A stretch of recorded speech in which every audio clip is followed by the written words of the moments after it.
네, 청취자 여러분께서는 프레퍼라는 말 들어보셨습니까? 이 프레퍼라는 말은요, 영어식 표현으로 혹시 일어날지 모르는 재앙을 염두에 두고 평소에 철저히 준비를 해두는 사람을 뜻한다고 합니다.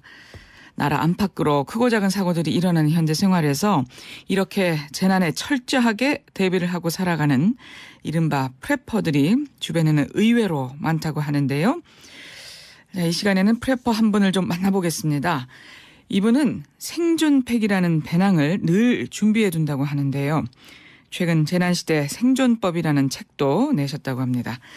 재난 생존 전문가 우승엽 씨 만나보겠습니다. 우승엽 씨 안녕하세요. 네, 안녕하세요. 예, 반갑습니다. 생존팩이라는 배낭을 늘 준비해 두신다고요. 예, 이 가방 안에 뭐가 들어있는 거예요? 뭐 그 안에 뭐 이제 약간 조그만 프레시나 뭐 이제 포도당 캔디, 라이터, 손전 등 호루라기, 뭐 약간 작은 멀티틀 뭐 그런 것들이죠. 그러니까 프레시, 손전등 말씀하시는 거고, 예. 예. 그리고 포도당 캔디요? 예, 그것들을 이제 뭐 체력이 떨어졌을 때 조난당해서 체력이 떨어졌을 때 이제 바로 먹을 수 있는 기력을 찾을 수 있는 것들이죠. 아, 식탐 같은 것들. 예. 그리고 호루라기. 호루라기는 어떤 비상 상황을 알리는 건가요? 그렇죠. 어떤 위기에 처했을 때 호루라기를 불어서 이제 신호를 보낼 수 있는데요. 그 이제 평소에 몇 가지 작은 이제 비상용품들을 가지고 다니는 거를 휴대용 생존팩, 뭐 그러니까 영어로는 EDC라고 합니다. 예. 그러니까 에브리데이 이제 캐리의 약자죠. 그럼 모두 모아봤자 뭐 빵 하나 크기밖에 안 돼서 뭐 휴대에 별 부담도 안 되고 일반인들이 이제 핸드폰 예비 배터리를 가지고 다니는 것처럼 그냥 똑같습니다. 저도 뭐 또 저 같은 경우는 밤톨만한 초미니 방독면도 갖고 다니고요. 그렇군요. 예. 예. 근데 뭐 부피도 많이 차지하지 않고 예. 이런 것들이 언제 어디서 일어날지 모르는 일들에 대비할 그야말로 최소한의 비상용품들이군요. 그렇죠. 그러니까 사고나 재난 상황이라는 게 뭐 출근길이나 학교나 이제 직장에서도 일어날 수가 있고, 뭐 혹은 친구나 뭐 쇼핑몰에 영화관에 갔을 때도 있을 수가 있는 거니까요. 예. 근데 어때요? 주변에서 이 생존팩들 보시고 뭐라고들 하시던가요? 예. 좀 준비성이 철저하다라고 놀라시는 분들도 계실 것 같지만 좀 괴짜 아니냐 뭐 이런 분도 있을 것 같은데. 아, 그래요? 예. 주변에서는 잘 모르시고요.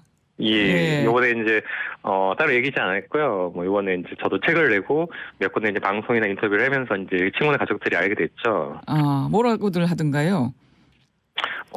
이번 방송을 통해서 알게 됐을 것 같습니다. 아, 그래요? 아직까지도. 예. 다 반응은 모를 거야, 좀 기다려보고 말이죠. 예. 예. 그리고 재난 생존 전문가라는 것도 좀 생소해요? 그러니까 뭐 비슷한 말이기도 한데요. 뭐 지진이나 태풍, 뭐 토네이도 같은 자연재난이 많은 미국이나 유럽에서는 그 재난 관리사라는 직업이 따로 있어요. 뭐 이제 기관이나 뭐 기업, 학교에서 이제 안전 교육도 하고 또 재난 피해가 예상될 때 이제 시민들 대처를 돕고 피해를 이제 최소화하는 거죠. 뭐 우리나라에서 이제 수년 전부터 있는 걸로 알고 있습니다. 아, 그렇군요. 예. 그러면요, 우승엽 씨께서는 언제부터 이런 재난 대비에 관심을 갖게 되신 거예요? 전부터 이제 좀씩 이제 했던 건데요. 뭐 영화나 이제 해외 재난 뉴스를 보면서 이제 생존에 대한 생각을 오래전부터 좀 해왔었죠. 그러니까 군대가 이제 특전사 출신이기도 한데 뭐 적진에서 이제 홀로 생존하고 뭐 최악의 상황을 대비해야 한다는 교육을 받았었던 거죠. 그 뒤로는 이제 그 회사에서 한 10수년간 전산 시스템을 관리했는데요. 컴퓨터나 이제 프로그램에 오류가 생겼을 때 블루 스크린이 뜨는 것처럼 우리 사회에 갑자기 이렇게 오류가 생겨서 다 멈춰버릴 수도 있겠다는 생각이 들더라고요. 그게 이제 재난 대비로 발전한 거죠. 컴퓨터 프로그램에 오류가 생겨서 멈춰버리듯이 우리 그렇죠. 사회도 우리 이런 사회도 갑자기 파란 하늘이 되면서 먹통이 될 수 있는 그런 상황도 될 수 있겠다 이런 생각까지 발전을 한 거죠. 그렇군요. 그럼 그런 상황들을 항상 좀 염두에 두고 계신다는 그런 말씀이시네요. 그렇죠. 그러니까 이제 그런 상황들이 나에게도 생길 수가 있고 가족에도 생길 수가 있고 우리 국민들이 생기면 어떻게 대처를 해야 될까 그런 것들을 이제 생각을 해왔고 그래서 조금씩 연구를 해하고 이제 있었던 거죠. 그럼 예를 들어서 어떤 상황들이 갑자기 발생할 수 있을까요? 어떤 상황들이라면 예. 그러니까 뭐 가령 뭐 지하철을 탈 때, 극장에서 영화 볼 때, 뭐 엘리베이터 탈 때 무슨 생각을 하세요? 그렇죠. 그런 상황에서 또 이제 이런저런 뭐 뉴스에 보던 것처럼 큰 재난이 그 대상이 내가 될 수가 있는 거죠. 그러니까 지하철을 탈 때도 혹시 이 지하철에서 사고가 있을 수도 있다. 그렇죠. 그래서 뭐 추돌이나 충돌 사고나. 그렇죠. 이제 그래서 뭐 휴대용 소화기 어떤 그 위치를 알아둔다거나 예. 또 이제 어디 건물에 갔을 때도 비상구 위치를 한 번씩 봐두거나 간단히 이제 할 수 있는 것들을 이제 해두는 거죠. 아, 그렇군요. 예. 항상 그런 상황들을 염두에 두고 좀 생활을 하고 계시다 하는 말씀이시네요. 예. 그래요. 근데 지금 사실 최근에도 보면 저희가 이런 사고들이 크고 작은 사고들을 사실상 많이 겪었죠. 예. 예. 있을 수 없는 사고다 하는 사고들을 또 겪었는데 말이죠. 중국 윈난성 같은 경우에도 지금 큰 지진이 일어나지 않았습니까? 인명피해도 상당한데 예. 만약에 이런 상황이라면 어떤 준비가 필요할까요?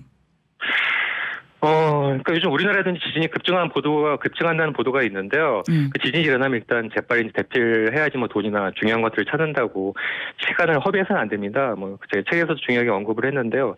여행용 캐리어를 이용해서 가정용 생존팩 준비가 필요합니다. 여행용 캐리어는 1년에 이제 서너 번 정도밖에 안 쓰고 그 외에는 창고에 처박혀 있잖아요.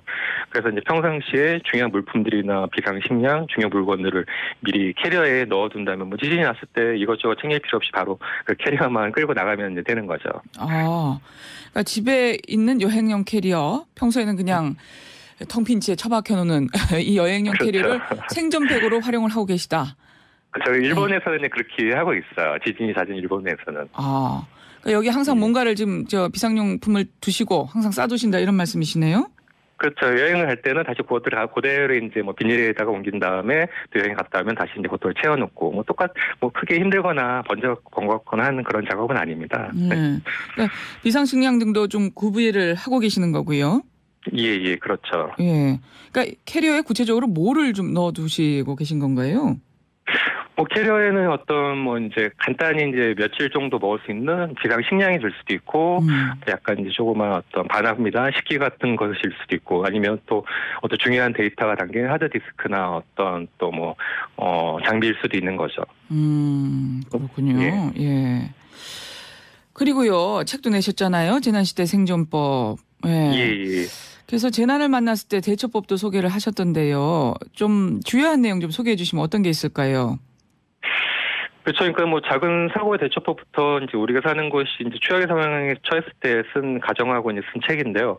사실 그렇다고 이제 지진이나 홍수 같은 특정 상황을 떼어서 매뉴얼식으로 나열한 건 이제 아니고요. 어떤 재난이든 공통적으로 이제 적용할 수 있는 방법들을 제시했습니다. 가령 차량에 72시간 생존팩을 이제 비치한다거나 내 사무실 책상 아래에도 72시간 생존팩을 비치하는 거, 차 기름을 평소에도 충분히 채워두는 것, 또 비상 전기가 나갔을 때 전화 배터리를 충전하는 법들 같은 것들이죠.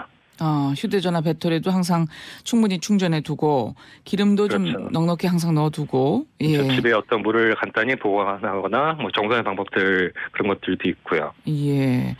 전자기기 배터리는 한 종류로 통일해라. 이런 얘기도 있던데요. 그렇죠. 그러니까 어떤 무전기나 핸드폰이나 또 후레쉬 같은 것들도 이런저런 이제 그 배터리 전원이 있는데 한 가지 이제 건전지로 통일을 해두면은 더 쓸모가 있고 유용성이 있는 거죠. 예. 확보하기도 쉽고요. 예. 그리고 72시간이라는 거는 이른바 생존을 위한 골든타임 이렇게 되는 건가요? 그렇죠. 그 72시간이라는 그 말 자체가 어떤 내가 가질 수 있는 최대한의 시간이라는 거죠. 그 어떤 작은 배낭 안에 무엇을 준비했을 때 그게 이제 어떤 버틸 수 있는 시간적 한도일 수도 있고 또 어떤 내가 조난을 당했을 때 외부 사람들이 나를 이제 찾고 포기하지 않고 찾을 수 있는 그 시간적 한계를 얘기하는 거죠. 예, 그렇군요. 생각보다 재난 상황에 대비하는 게 그렇게 어렵고 거창한 얘기 같지는 않네요. 좀 꼼꼼하고 미리 준비하는 성격들 가진 분들에게는 특별한 얘기가 아닐 수도 있겠어요. 그렇죠. 이제 큰일이 걱정된다고 직장이나 고향을 버리고 시골이나 몇단 곳으로 가라고 하는 건 아니고요. 삶의 방식을 이제 바꿀 필요도 없습니다. 그냥 그동안 해왔던 대로 직장 다니고 직장 내가 사는 그대로 살면서 아주 조금만 준비해두면 되는 거죠. 보험처럼. 그렇군요. 예. 주변에요. 이렇게 프레퍼로 자처하는 분들이 의외로 많이 있다면서요? 예. 그러니까 이제 저희 어떤 작년 4월에 북한 전쟁 위협이 절정에 달했을 때나 아니면 또 이번에 이제 세월호 참사 또 지하철이나 고향터미널 화재 같은 경우 이제 터지면은 저희 생존 카페 이제 사람들이 많이 이제 가입을 하세요. 그분들이 이제 와갖고 이제 이것저것 물어보시기도 하고 하는데 생존 카페가 있군요. 예, 다음에 인터넷상으로. 생존 카페라고 하니까 카페가 그런 모임들이 모임이 있습니다. 근데 그분들이 이제 그 전에는 이제 뭐 프레퍼란 말 자체를 모르고 그냥 뭐 조금씩 걱정이 돼서 조금씩 비상식량 같은 것들을 준비하거나 또 그런 책 같은 걸 찾아봤던 그런 얘기를 하시더라고요. 그러니까 그분들이 이제 프레퍼라는 말은 몰랐지만은 프레퍼로서 그런 이제 행동을 하셨던 것들이죠. 예. 외국에는 더 많다는 얘기도 들었는데요. 맞습니까? 예, 그렇죠. 그러니까 재난이 많은 미국이나 일본, 유럽에는 그런 분들이 이제 많이 있고, 뭐, 신문이나 잡지, 또 이제 그런 책들도 많이 이제 했는데, 우리나라에 거의 소개가 안 됐었거든요. 그래서 제가 이번에 이제 책을 좀 만들어서 우리 실정에 맞게끔 좀 한번 펴내봤습니다. 그렇군요. 예.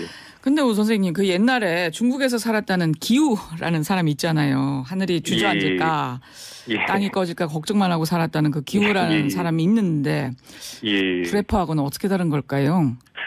좋은 질문입니다. 그러니까 마음가짐의 차이라고 봅니다. 그러니까 이제 나에게 큰일이 터지면 어떻게 하지 하면서 막 공포와 겁에 질려서 아무것도 못하고 거기에 이제 함몰돼서 뭐 자신의 직업이나 일도 내팽개쳐진다면 그건 문제겠죠. 뭐 기후나 종말환자일 수도 있고요. 하지만 이제 내가 사는 동안 어떤 위험이나 재난이 닥쳐온다 하더라도 내가 지금 조금 준비하고 약간의 대비를 해둔다면은 뭐 극복하거나 이겨낼 수 있다라고 이제 생각하고 일상생활도 평범하게 하고 그렇게 이제 자신감 있게 긍정적으로 하는 게 이제 프레퍼라고 하는 거죠. 우리말로는 이제 코난이라고도 합니다. 알겠습니다. 지나친 걱정만 아니면 뭐 문제가 되진 않을 것 같네요. 이해. 말씀 잘 들었습니다. 재난생존 전문가